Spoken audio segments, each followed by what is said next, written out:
хорошо, я думаю, всем понятно, что это такое, но позвольте сначала всех, кто приветствует, очень приятно выступать на таком мероприятии, к сожалению, физически я сейчас довольно далеко, но все равно очень приятно выступать. Мне бы очень хотелось приехать в Бишкек, очень люблю этот город, ну, это уж как получится. Пару слов представлю буквально о себе. Я работаю с 1994 года в Олимпийской России, пару лет работаю в Голландии, работаю в Соединенных Штатах. Ну, из того, что сделал недавно, и это я у вас представлял, выпустил книжку о том, что происходило с охраной природы в России за 25 лет.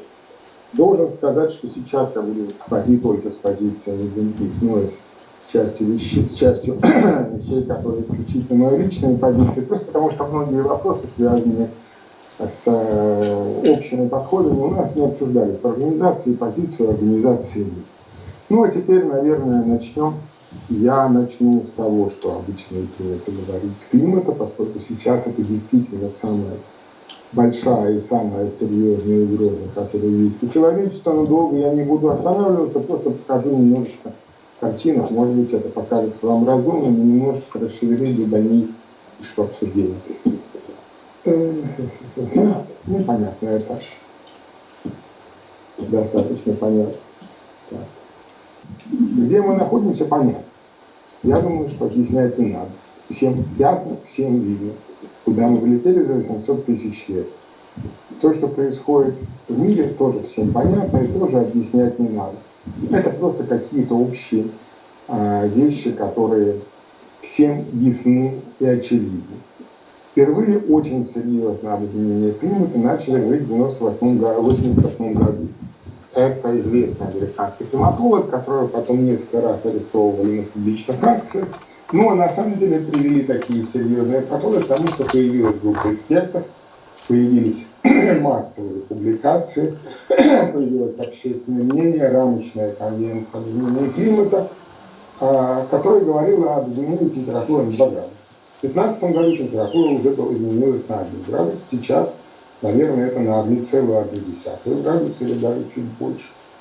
В 2015 году, когда принималось Парижское соглашение, температура уже была изменена на 1 градус. При этом, опять же, по мнению Хансена, воздействие человека на климат равно примерно 400 тысяч росин в день.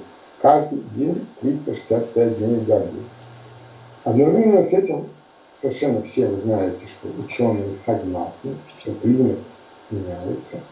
Согласны в такой степени, как, видно из одной картинки. Самое интересное, что ученые согласны в изменении климата больше, чем в том, что витамины полезны для здоровья. Вроде бы надо принимать меры. Это картинки страшные, потому что для меня белые медведи – это один из таких самых уважаемых животных. Мне очень хочется, чтобы они сохранились. Но закисление океанов – это тоже очень большая проблема, которая тоже очень серьезная и очень важна. И это тоже все результаты климата. Казалось бы, что надо принимать меры. Вроде бы их можно принять. Вроде бы все понятно, что надо делать. Надо прекращать, переходить на это. Все вроде ясно. Но человечество почти ничего не сделало. Обсуждение продолжается, долго продолжается. Говорится о том, что, может быть, мы обойдемся без этого, может быть, наводнение потушит пожары. Понятно, что это чрезмерно, понятно, но, тем не менее, это то, что в реальности сейчас происходит. Вот, наверное, примерно так люди в большинстве своем относятся к изменению климата. Молодых людей, всех же самых людей, которые, мне кажется, крайне важны и очень серьезно могут изменить ситуацию. По-разному. Инсталляция – это просто пример того, как видно то, что делают люди. Это действительно видно. Но на самом деле надо решать проблемы. И сейчас я хотел бы отметить проблемы, которые обычно не принято поднимать. Тем не менее, первая проблема, которая связана с климатом, и не только с климатом, и дальше я к этому перейду, это эгоизм. Это эгоизм стран, людей, я не знаю кого, но когда происходит дискуссия о том, как надо сокращать выбросы, то страны, которые много выбрасывают, мы не будем вырастать, а страны, которые мало выбрасывают, а у нас очень мало, у нас не хватает энергии, мы хотим больше. И вот эта вот дискуссия, которая продолжается, и, пожалуй, за исключением, может быть, большинства стран Европейского Союза, она до сих пор идет, и моя страна точно так же, как и Соединенные Штаты и многие другие, в разных ипостасях здесь выступают, но, тем не менее, эгоизм проявляется, а доблести не сокращаются. Точнее, совсем не сокращаются. Непрофессионализм – это второй элемент, и я приведу, наверное, только один пример, но который для меня был очень серьезный. В 2014 году, когда уже готовилось Парижское соглашение, где все проблемы были прекрасны, Всемирный банк профинансировал строительство теплостанции или электростанции на буром угле. Даже не на нефть, даже не на камень, а на буром угле, косо. Почему? Потому что принимаю решение профессионала, как я считаю.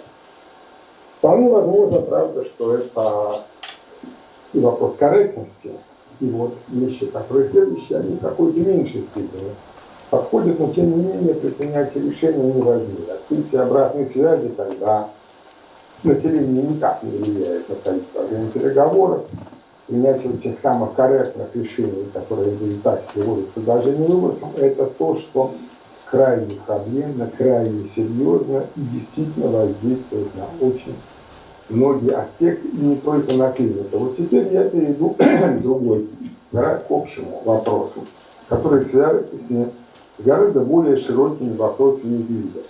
Это тоже было сделано в 2014-2015 годах, когда стокгольмские ученые разработали систему так называемых планетарных границ. Я уверен, что вы все знаете, что это такое. Здесь это на английском, здесь это есть на русском. К сожалению, в разных вариантах немножко разные неадекватные переводы, но если вы посмотрите, то климат является не самой страшной проблемой пока. Пока мы еще не перешли границу, хотя, учитывая тот период, который проходит, вот сам ЛАГ, 10, а иногда и больше лет, то, может быть, мы уже скоро подойдем. Но потеря биоразнообразия, цикл, связанный с азотом, а также закисление океанов, потеря лесов, это те вопросы, где мы уже перешли красную черту. И вот это то, что очень важно.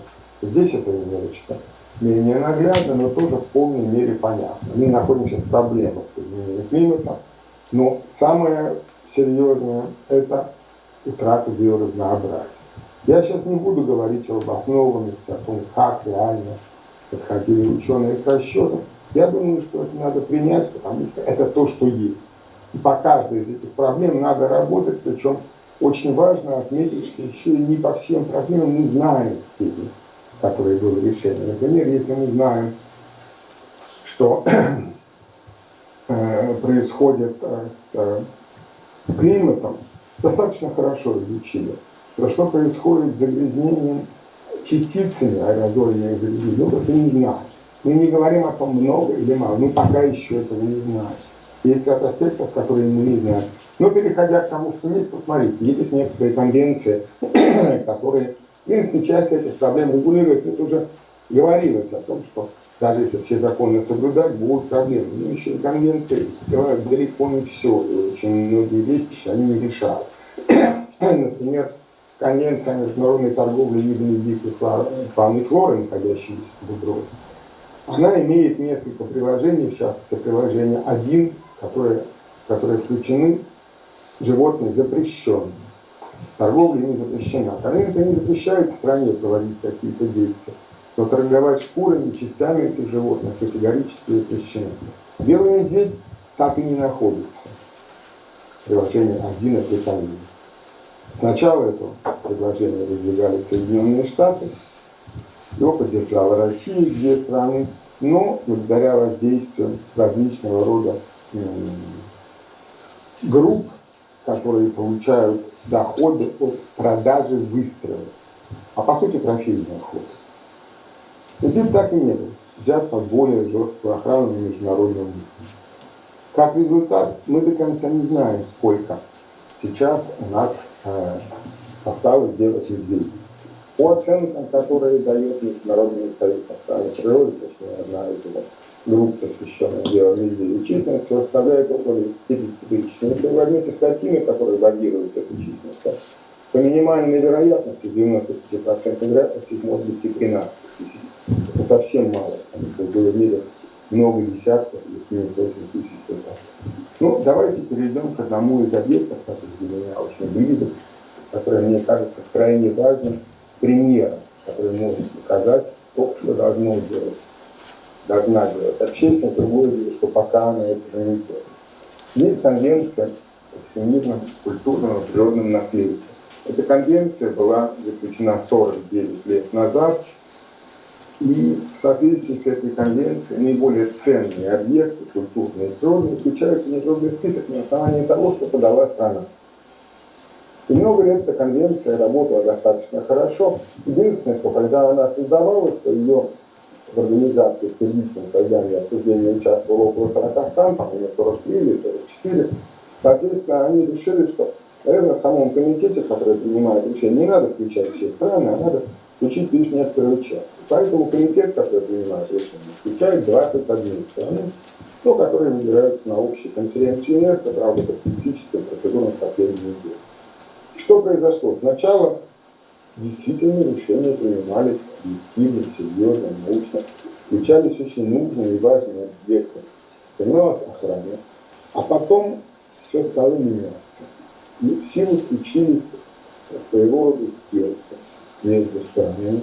Как результат, сейчас конвенция не может быть в полной мере. Сохранение объекта теряет доверие, нарушает этические принципы. Вот, собственно, пример того, я очень рекомендую посмотреть на это. Это график, который меня поразил совершенно. Почему трехлетние и средние? Потому что конвенция, вообще говоря, комитет по наследию, сам комитет, та самая 21 страна, они меняются каждый год. Поэтому логично усреднять это принятие критерий. Я впервые увидел, когда практически линейно количество решений, отличающихся от рекомендаций профессионалов, растет. Представляете, IUCN, это Международная соцохрана природы, в котором работают профессионалы, они достаточно профессиональны, я не всегда согласен с ними, иногда с ними споры, но они всегда используют научные и профессиональные аргументы. А комитет принимает отличающиеся решения. Почти то же самое происходит с культурой, вот это вот природные объекты. Вот, по природным объектам все вообще совершенно ясно. По культурным объектам график чуть-чуть отличается, но он примерно такой же. Почему здесь нет 20 и 21 года? В 2020 году сессия не проводилась, в 2021 году мы еще не проанализировали до конца, что происходит. Вот. Почему такое происходит? Да потому что появилась торговля. Это то, как исчезла обратная связь, та самая, о которой я говорил. И появилась та самая торговля, negotiation, торговля между странами. В чем это заключается? Ну, я не знаю, была ли здесь торговля, но вот на последней сессии, в 2021 году, которая проходила в июле, на этой сессии один из российских объектов, Камчатка, должен был быть включен в список наследия в опасности. Потому что действия, предпринятые российской стороной, однозначно по операционному руководству, предполагает, что объект включается в список в опасности. Россия просто сняла охрану в части наследия. Любую. Территорию любую. Территория была под региональной охраной, ее убрали. Для того, чтобы дать возможность развиваться туристическому кластеру той же самой компании, ассоциированной с владельцем Норильского лития. Интересно, как вы думаете, кто был первый, кто выступил за то, чтобы не включали эту территорию, не включали в список опасности? К сожалению, это была кыргызская делегация. В результате то, что должно было быть сделано, то, что должно было быть меры, остановившие Россию от уничтожения объекта, сделаны не было. Территория не включена. Поэтому что надо изменить для самой конвенции? Надо обеспечить, чтобы было все прозрачно. Решения должны быть объективными, научно обоснованными, не основаны на каких-то политических решениях, политических взаимодействиях. Нужна обратная связь. Нужно, чтобы не только происходили некоторые внутренние дискуссии внутри самого комитета по наследию, когда он собирается раз в год. А чтобы в странах-участницах конвенции знали, как голосовали их страны, как кто голосовал, знали, как идут их собственные страны, в первую очередь это относится и к моей стране тоже. Наконец, Центр наследия должен обеспечивать информацию о состоянии объектов со стороны стран, общественности. Ну и самое важное, мне кажется, что это наиболее важно, все эти элементы относятся к общественности. Надо сделать так, чтобы концепция наследия, не только всемирная, стала частью общественного сознания. Но важно, чтобы вообще любая любой элемент, связанный с охраной природы, стал частью общественного сознания. Это одно из самых важных вещей. Но концепция наследия, наверное, здесь самое важное, потому что она отражает то, что мы хотим. Она показывает то, что мы хотим оставить после себя. То, что должно остаться. Не то, что должно быть использовано ради сиюминутных коммерческих интересов. Построить горнолыжную трассу, что уничтожит склон через 10 лет, и точно уничтожить ее разнообразие. Это достаточно легко. А вот сохранить объекты очень сложно. Вот именно это должно быть. Международные, национальные, региональные, муниципальные, все. Но они должны быть. Ну а теперь я на секундочку вернусь. Я думаю, что у меня уже не очень много времени осталось. Я на секундочку вернусь. Смотрите, вот сколько объектов, которые действительно важны. Изменение климата в какой-то мере покрыто конвенциями, хотя проблемы идут. Истощение озонового слоя, да. А с утратой биоразнообразия уже есть проблемы. С химическим загрязнением частично, аэрозольное загрязнение вообще открыто. Использование земель и уничтожение лесов, наверное, в некоторой степени конвенция по сохранению биоразнообразия, но лишь только в некоторой степени. Потребление пресной воды, ну, можно считать, что да, хотя не совсем. А вот сокращение азота в атмосфере, насыщение фосфором океанов, это все пока у нас не закрыто. То есть, если мы посмотрим, все эти 9 возможных элементов могут передвинуться до границы, там, где мы знаем, где находится граница. А как я уже сказал, мы не знаем далеко не везде. Вот конвенции, но они есть еще раз, я просто некоторые выписал. Вот. И чтобы завершиться, очень бы хотелось, чтобы делалось по соблюдению не так. Потому что это то, эта картинка для меня означает. Я представляю себе так, как сейчас построена охрана природы на уровне международного. Именно так, когда она никак не делается, каждый тянет в свою сторону, каждый пытается указать, результаты пока не очень хорошие. Хотя, возможно, я делаю чрезмерные выводы. Ну и в заключение я не могу никак не остановиться. Я не знал, каким слайдом показать о том, как должна работать общественность, что должно быть сделано. Итак, вот мне кажется, что на этом слайде я остановлюсь. Мне кажется, что это очень приятно. И, наверное, готов ответить на все вопросы. Возможно, в каких-то элементах я был немного резок, но это очень важно, потому что когда годы и десятилетия не принимаются решения или используется метод, знаете, как называется метод, специально отрезаем по кусочкам, а потом все тут бросой отрезали. Вот примерно так это тоже иногда делается в международных отношениями международных договоров или тем более отсутствующих договоров охраны природы. Спасибо.